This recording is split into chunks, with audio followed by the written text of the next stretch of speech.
Welcome to the first 2019 edition of the Tiger Time News broadcast.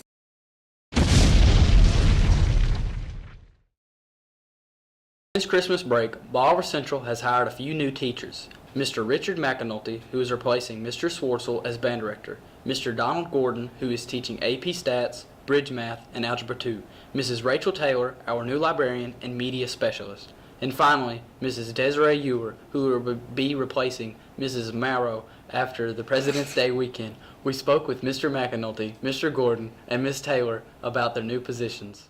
I'm here today with the new band director, Mr. McAnulty. Can you tell me a little bit about yourself and some of your past experiences in teaching?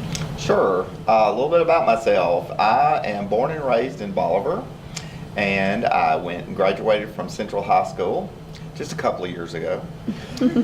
Went to MTSU, graduated from Middle Tennessee State University, and taught in several different places, but I've been away from Bolivar for 40 years before I came back. Teaching experiences, the longest time I taught was in Ripley, Tennessee, in Lauderdale County.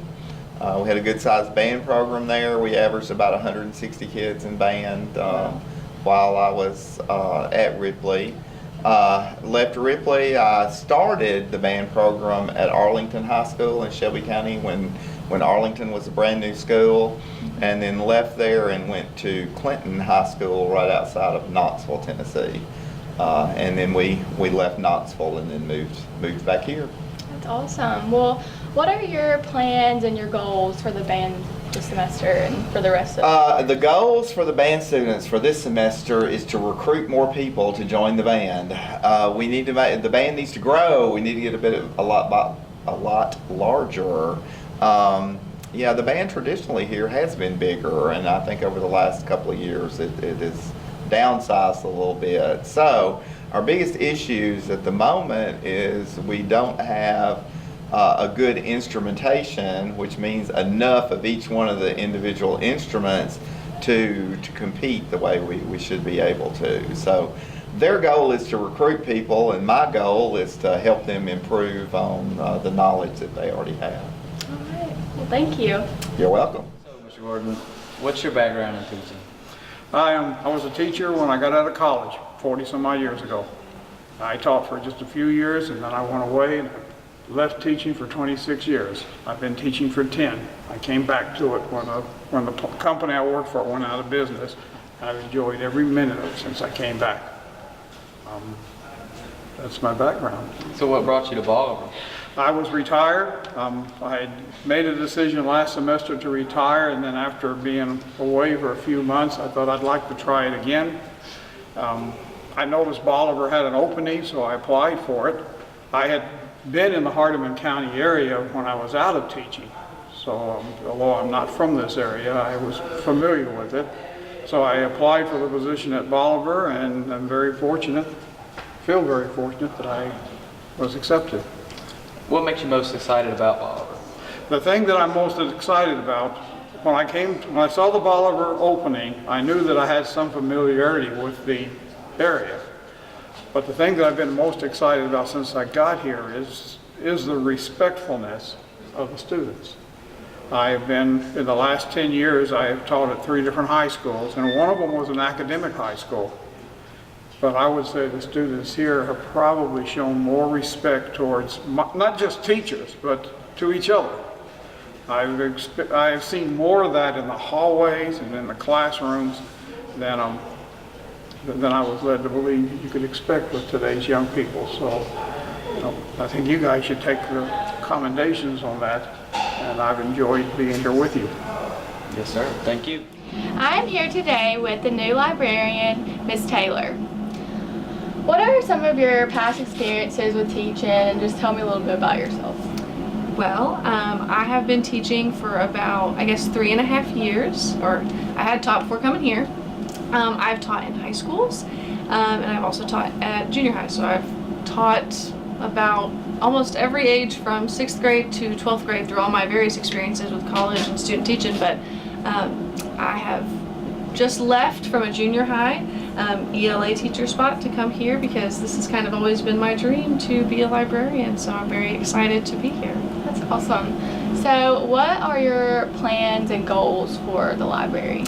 Well, for this library, I've got a lot of big ideas, a lot of goals, a lot of plans, a lot of things I'd like to do. First thing is I'm cleaning, so this office is a little messy, I'm sorry. But cleaning out stuff, finding new stuff, and also just trying to bring some new materials into this building. I just did an analysis of our books last night, and the average age, the average year of all of our books in this library collection is 1992.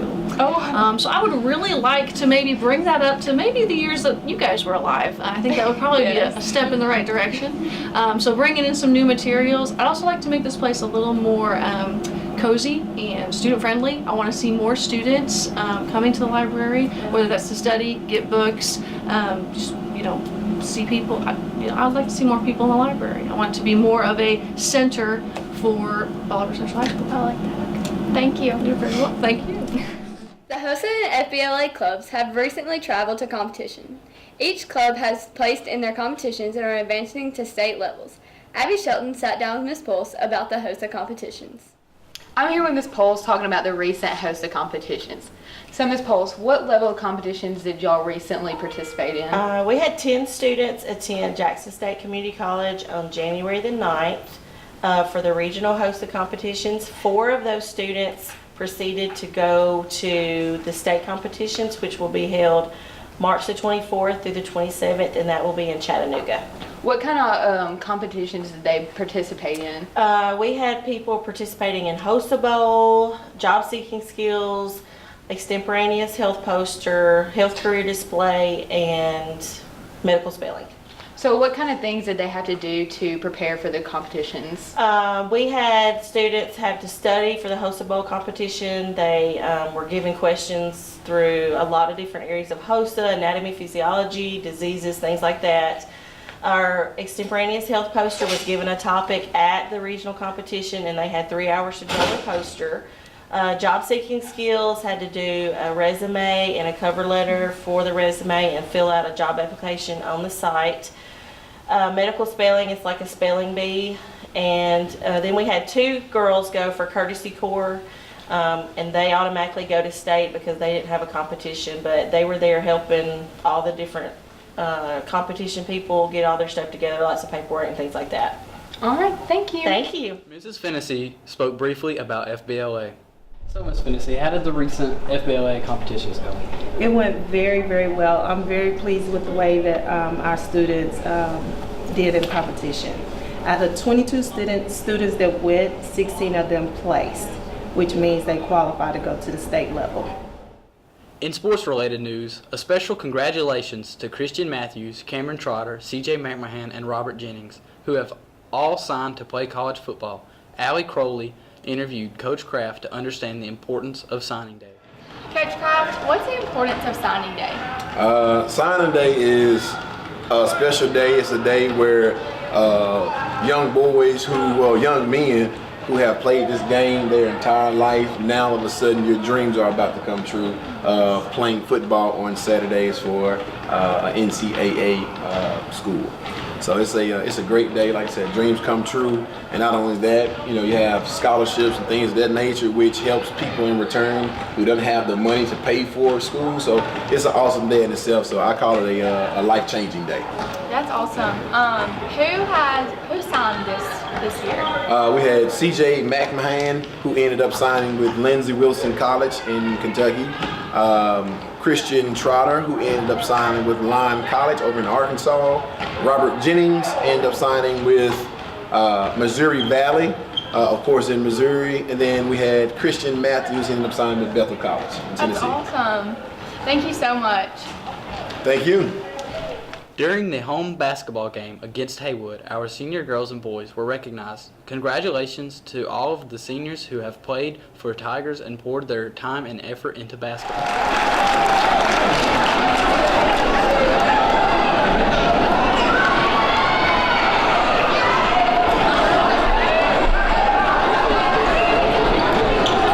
Both girls and boys basketball teams have had a great season. Both teams came in second place for their regular season in our district. As of this taping, the girls have won their first district tournament game against Haywood and will compete for the district title.